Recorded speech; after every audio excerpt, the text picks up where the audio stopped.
Aku menjadi jenius berkedip di Akademi Sihir. Bab 22. Bagian 1. Bagi siswa-siswi sekolah menengah atas Akademi Stella, wajib untuk menyelesaikan beberapa jam layanan sukarela. Ada beberapa cara umum untuk memenuhi waktu sukarela ini, seperti membantu setiap hari di kantor pos sihir atau membersihkan jalanan. Namun banyak siswa tidak menyukai pekerjaan semacam itu. Itu mungkin karena bergabung dengan Klub I sebagai kegiatan sukarela jauh lebih nyaman dan bermanfaat untuk karier mereka. Bagi kaum bangsawan, tujuan utama dari klub-klub ini adalah pertemuan sosial. Sementara bagi rakyat biasa, ini menjadi kesempatan emas untuk mendapatkan pijakan yang dapat mereka pegang.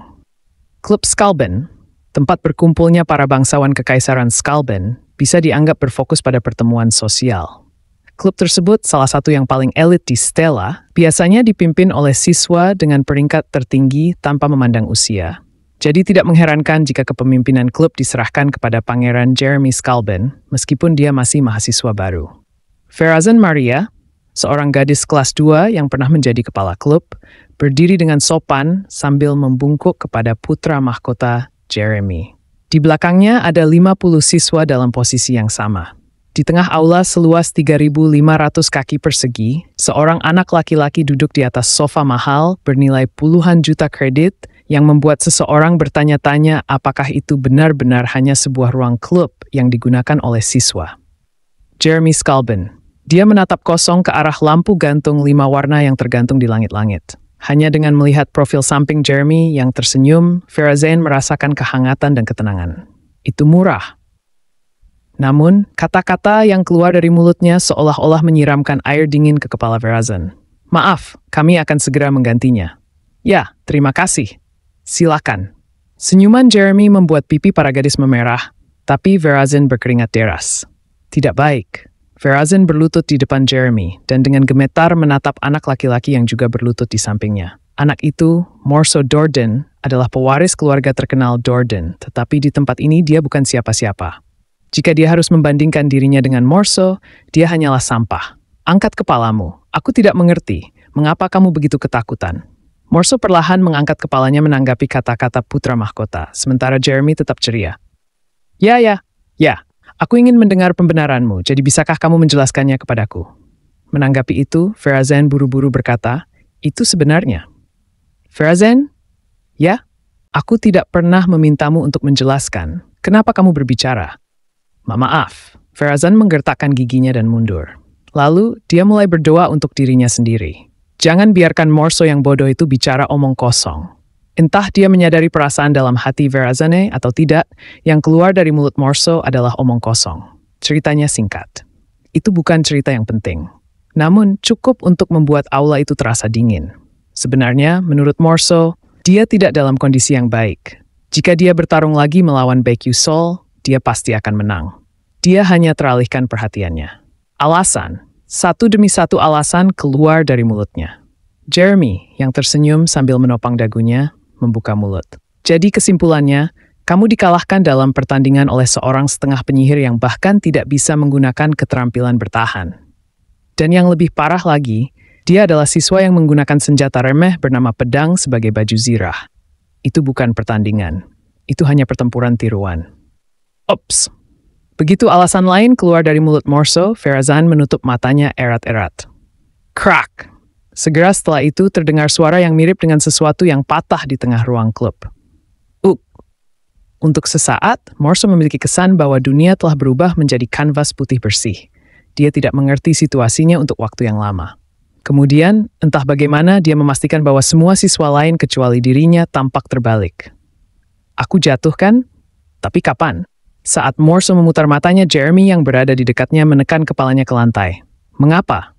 Jeremy bertanya, tetapi Morso tidak bisa memahami arti dari kata-kata itu.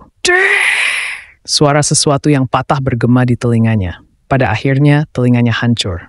Rasa sakit itu datang menghantam di detik berikutnya, dan itu sangat mengerikan. Baru kemudian Morso menyadari bahwa pipinya sedang robek. Mengapa? Boom! Jeremy menarik rambut Morso dan membenturkan kepalanya ke loker besi. Mengapa? Sekali, 2 kali, suara mengerikan bergema berturut-turut selama beberapa saat berikutnya.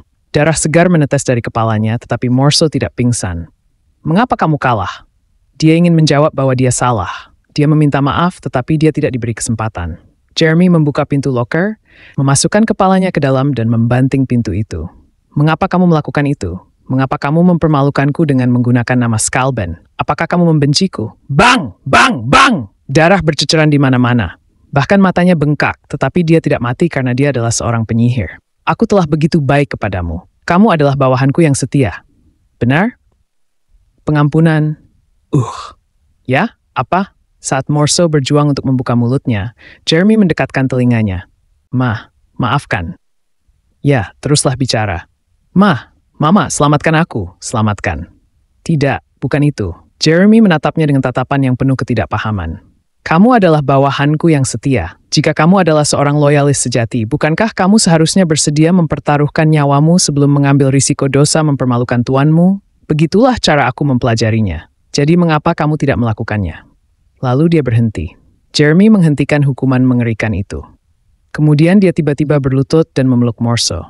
Maaf, aku terlalu kasar. Itu salahku. Aku minta maaf telah menyakitimu. Itu seharusnya tidak terjadi. Maaf. Aku benar-benar minta maaf. Air mata, ingus, dan darah Morso membasahi pakaian Jeremy. Tetapi dia tidak peduli dan menepuk punggung Morso. Kamu bukan bawahanku, kamu adalah temanku. Seharusnya aku tidak melakukan itu. Mendengar kata-kata itu, Morso menggelengkan kepala bahkan di tengah rasa sakit yang luar biasa. Teman. Itu adalah kata yang seharusnya tidak pernah keluar dari mulut Pangeran Jeremy. Fakta itu diketahui oleh semua orang yang hadir, jadi dia tidak punya pilihan selain menundukkan pandangannya dengan ekspresi yang rumit. Bukan bawahan, melainkan teman. Itu berarti bahwa keluarga Dordan dikeluarkan dari politik Skalben untuk selamanya.